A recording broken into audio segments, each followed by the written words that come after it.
Assalamualaikum warahmatullahi wabarakatuh. Perkenalkan, nama saya Lailatul Hidayati dari IAIN Kudus, asal kota Kudus. Saya akan menjelaskan beberapa ulasan. Yang pertama yaitu ulasan tentang kebijakan Merdeka Belajar Kampus Merdeka. Apa yang dimaksud Merdeka Belajar Kampus Merdeka? Dulunya, kampus menjadi tempat untuk belajar bagi mahasiswa dan juga dosen secara tatap muka langsung. Pada program pembelajarnya, sebuah kampus seringkali menerapkan konsep pembelajaran di mana dosen menjadi seorang narasumber utama. Ini tentunya akan menjadikan mahasiswa kurang mandiri dalam menyelesaikan berbagai upaya pemecahan masalah yang harus diselesaikan. Saya akan menjelaskan apa itu Kampus Merdeka. Kampus Merdeka pada dasarnya menjadi sebuah konsep baru yang membiarkan mahasiswa mendapatkan kemerdekaan belajar di perguruan tinggi. Konsep ini pada dasarnya menjadi sebuah lanjutan dari sebuah konsep yang sebelumnya, yaitu Merdeka Belajar. Ini merupakan sebuah implementasi dari visi misi yang dimiliki oleh Presiden Joko Widodo guna menciptakan adanya SDM yang lebih unggul.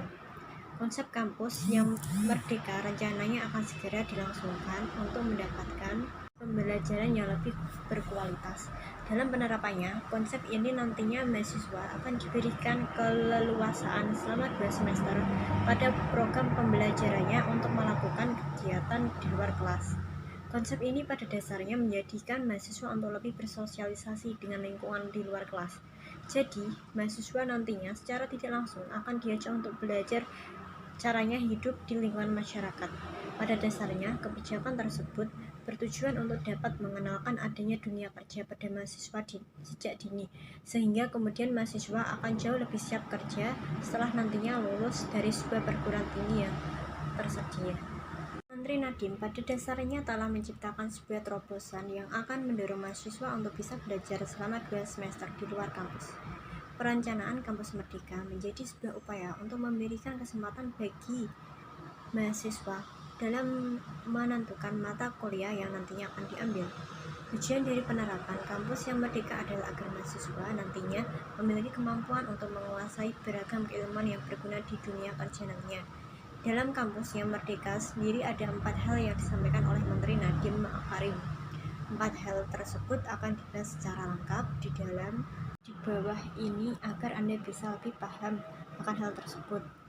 4 kebijakan kampus merdeka ala Nadiem Makarim. 1. Mengubah PTN Satker menjadi sebuah PTN BH.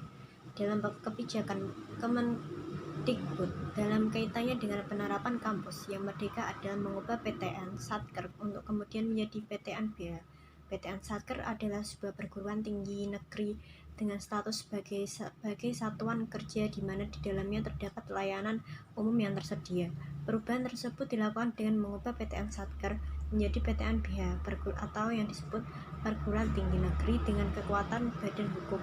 Perubahan yang dilakukan pada penerapan kampus merdeka tersebut dikarenakan tuntutan yang ada saat ini telah bergerak dengan cepat. PTN BH nantinya dipastikan akan dimiliki oleh semua kampus agar dapat berkompetisi di panggung dunia tentunya. Pada dasarnya semua PTN dengan status badan hukum nantinya akan mendapatkan keleluasaan untuk dapat bermitra dengan adanya industri. Ini juga berkaitan dengan adanya keleluasaan pihak kampus untuk melakukan proyek komersial nantinya. Adanya PTN BH nantinya juga dapat melakukan perubahan pada pengaturan keuangan dengan cepat sesuai dengan yang paling dibutuhkan. 2. Adanya penyederhanaan bagi akreditasi perguruan tinggi. Salah satu kebijakan lainnya yang diterapkan dalam kampus yang merdeka adalah adanya penyederhanaan pada akreditasi perguruan tinggi. Kebijakan ini berkaitan dengan program reakreditasi yang pada dasarnya bersifat otomatis untuk semua peringkat dan juga bersifat sukarela bagi perguruan tinggi. Pada dasarnya dalam penerapan kampus yang merdeka, kedepannya akreditasi tetap berlaku selama 5 tahun dan bisa diperbarui secara otomatis. Adanya akreditasi A akan diberikan pada setiap perguruan tinggi yang nantinya bisa berhasil mendapatkan akreditasi internasional. 3. Membuka prodi baru. Selanjutnya dalam penerapan kampus merdeka, Nadiem Makarim menetapkan kebijakan lain yang akan ditetapkan kepada setiap perguruan tinggi, baik itu PTN ataupun PTS.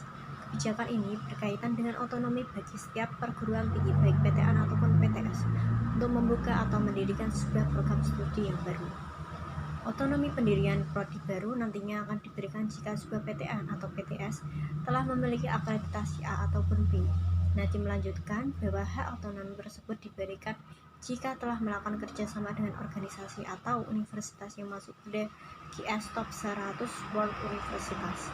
Dalam penetapan kebijakan ini ada pengecualian pada program pendidikan dan juga bidang kesehatan. Kerjasama yang dilakukan tersebut mencakup pada penyusunan kurikulum, praktik kerja lapangan, atau bisa dikatakan magang, dan juga penempatan kerja bagi mahasiswa.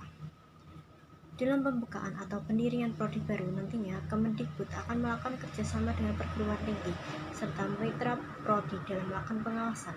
Proses studi pada dasarnya menjadi kewajiban yang dilakukan setiap tahunnya dan perguruan tinggi wajib memastikan penetapan hal tersebut.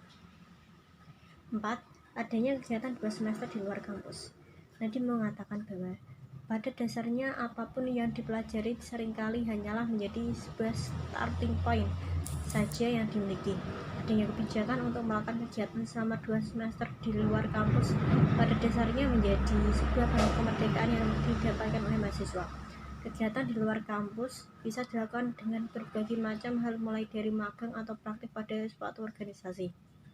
Magang pada sebuah sekolah di daerah terpencil pada dasarnya juga menjadi salah satu contoh penerapan kegiatan 2 semester di luar kampus. Mahasiswa juga bisa melakukan kegiatan membantu riset atau penelitian dosen, serta membantu mahasiswa S2 dan S3 melakukan penelitian. Adanya kebijakan kampus merdeka yang memberikan keleluasaan kepada mahasiswa untuk melakukan kegiatan di luar kelas akan mendorong mereka untuk mandiri.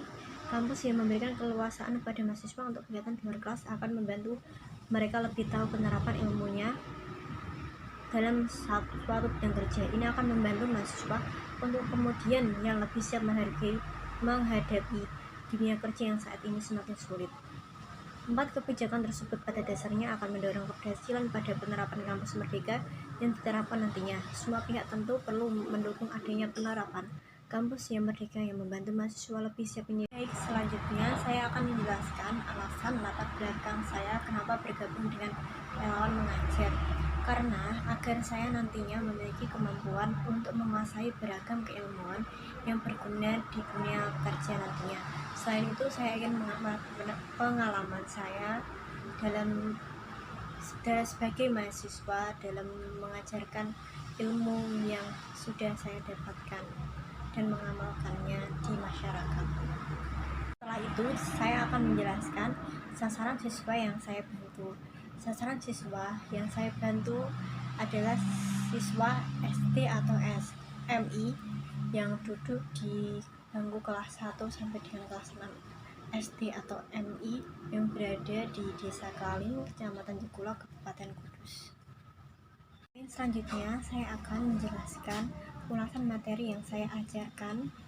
Salah satunya materi pembelajaran IPA atau ilmu pengetahuan alam SD atau SMI kelas 3 yang dapat langsung diakses secara online sehingga dapat digunakan pembelajaran baik di sekolah maupun di rumah. Berikut materi pembelajaran untuk bidang studi atau materi pembelajaran IPA untuk kelas 1 semester 1 ganjil SD atau MI. Bab 1 makhluk hidup. A. Perbedaan makhluk hidup dengan benda mati. B. Kebutuhan makhluk hidup. C. Penggunaan makhluk hidup, evaluasi. Bab 2 perubahan pada makhluk hidup. A. Pertumbuhan dan perkembangan pada manusia. B. Faktor-faktor yang mempengaruhi pertumbuhan dan perkembangan manusia. C. Pertumbuhan hewan. D. Pertumbuhan tanaman, evaluasi. Bab 3 lingkungan dan kesehatan. Lingkungan sehat. A. Lingkungan sehat. B. Penyebab lingkungan tidak sehat. C. Kondisi lingkungan yang mempengaruhi kesehatan. D. Memelihara kesehatan lingkungan, evaluasi. Bab 4 sifat benda. A. Mengenal sifat benda di sekitar kita. B. Sifat benda padat. C. Sifat benda cair. D. Sifat benda gas, evaluasi. Bab 5 perubahan sifat benda. A. Berbagai perubahan sifat benda. B. perbandingan benda sebelum dan sesudah berubah. C. Manfaat perubahan sifat benda, evaluasi. Bab 6. Benda dan kegunaannya. A. Mengetahui kegunaan suatu benda. B. Menggunakan benda sesuai dengan tujuannya. C. Kegunaan benda berdasarkan bahan pembuatannya, evaluasi. Sekian dari ulasan yang saya ajarkan. Saya akan menjelaskan ulasan metode pembelajaran yang saya ajarkan. Saya menggunakan metode Student Themes Achievement Division atau STAD, yaitu yang berupa pertama, sajian guru, kedua, diskusi kelompok siswa, ketiga, tes atau kuis atau saling tanya, keempat, penguatan diri guru. Saya akan menjelaskan kondisi sebelum dan sesudah mengajar di lingkungan saya. Sebelum saya mengajar, siswa di lingkungan saya sangat bergantung pada orang tuanya dalam mengerjakan PR ataupun tugas-tugas sekolah. Setelah saya mengajar, siswa lebih mandiri dan ada pendamping dalam memberikan pembelajaran atau pengawasan yang baik dalam pembelajarannya, dan siswa menjadi lebih mandiri dalam mengerjakan tugas, tidak bergantung pada orang tuanya. Video dari saya sebelumnya, jika ada salah saya mohon maaf. Wassalamualaikum warahmatullahi wabarakatuh.